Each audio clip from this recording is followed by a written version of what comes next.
of new impressions,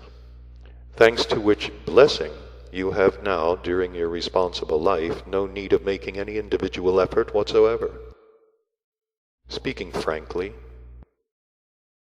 I inwardly, personally discern the center of my confession, not in my lack of knowledge of all the rules and procedures of writers,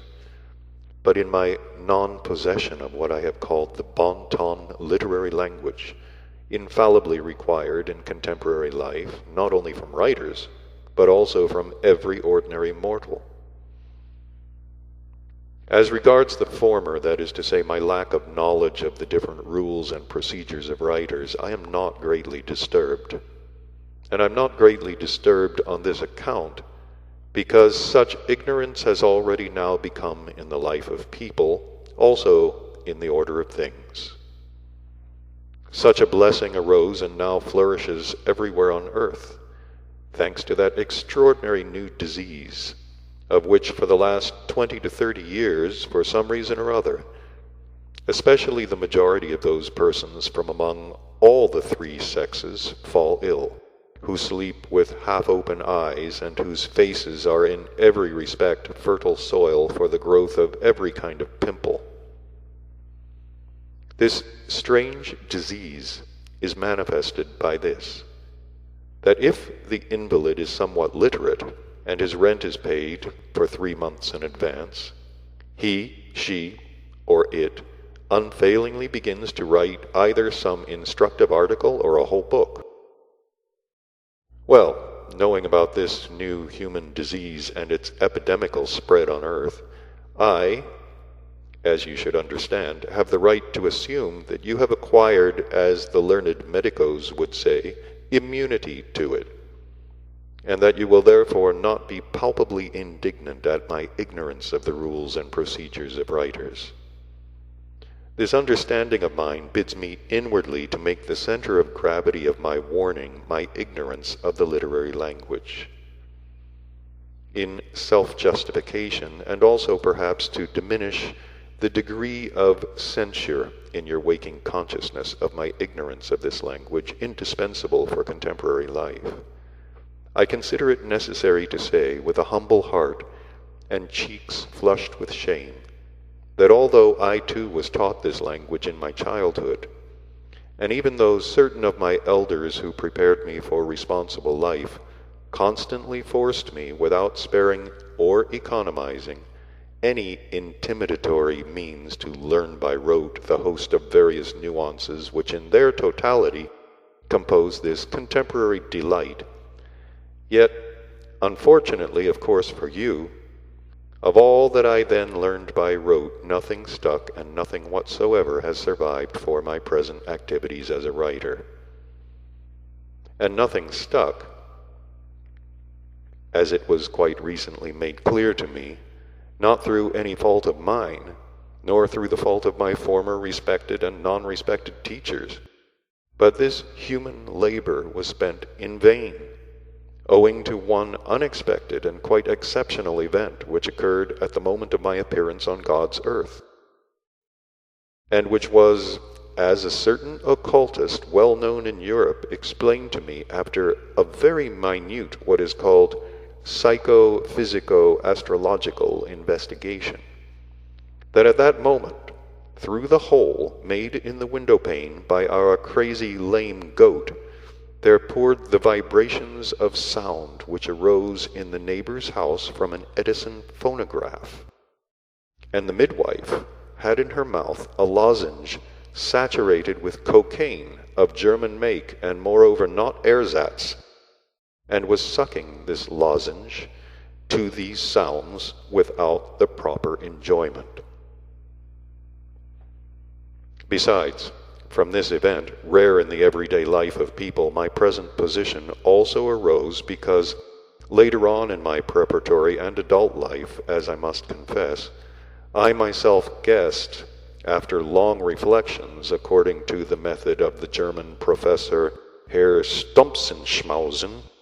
I always avoided instinctively as well as automatically, and at times even consciously, that is, on principle, employing this language for intercourse with others. And from such a trifle, and perhaps not a trifle, I manifested thus again thanks to 3 data which were formed in my entirety during my preparatory age, about which data I intend to inform you a little later in this same first chapter of my writings. However that may have been, yet the real fact, illuminated from every side like an American advertisement, and which fact cannot now be changed by any forces, even with the knowledge of the experts in monkey business, is that although I, who have lately been considered by very many people as a rather good teacher of temple dances, have now become today a professional writer, and will of course write a great deal, as it has been proper to me since childhood, whenever I do anything, to do a great deal of it. Nevertheless, not having, as you see, the automatically acquired and automatically manifested practice necessary for this, I shall be constrained to write all I have thought out in ordinary, simple, everyday language established by life, without any literary manipulations and without any grammarian wiseacrings. But the pot is not yet full, for I have not yet decided the most important question of all, in which language to write. Although I have begun to write in Russian, nevertheless, as the wisest of the wise, Mullah Nasruddin, would say, in that language you cannot go far. Mullah Nasruddin, as he is also called Hoja Nasruddin, is, it seems, little known in Europe and America, but he is very well known in all countries of the continent of Asia. This legendary personage corresponds to the American Uncle Sam, or the German Thiel Eulenspiegel. Numerous tales, popular in the East, akin to the wise sayings, some of long standing and others newly arisen, were ascribed and are still ascribed to this Nasruddin. The Russian language, it cannot be denied, is very good. I even like it, but only for swapping anecdotes and for use in referring to someone's parentage. The Russian language is like the English, which language is also very good, but only for discussing in smoking rooms while sitting on an easy chair with legs outstretched on another the topic of Australian frozen meat, or sometimes the Indian question. Both these languages are like the dish which is called in Moscow solyanka, and into which everything goes except you and me, in fact everything you wish, and even the after-dinner chesma of Scheherazade. It must also be said that owing to all kinds of accidentally and perhaps not accidentally formed conditions of my youth, I have had to learn, and moreover very seriously, and of course always with self-compulsion,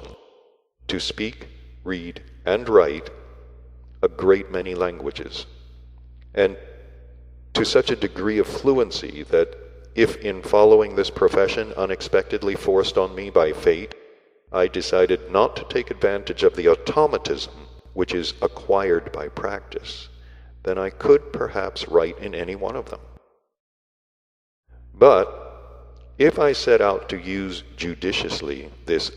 automatically acquired automatism which has become easy from long practice,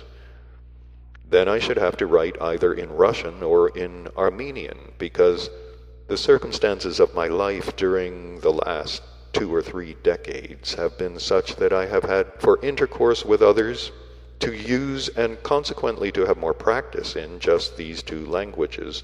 and to acquire an automatism in respect to them. Oh, the dickens! Even in such a case, one of the aspects of my peculiar psyche, unusual for the normal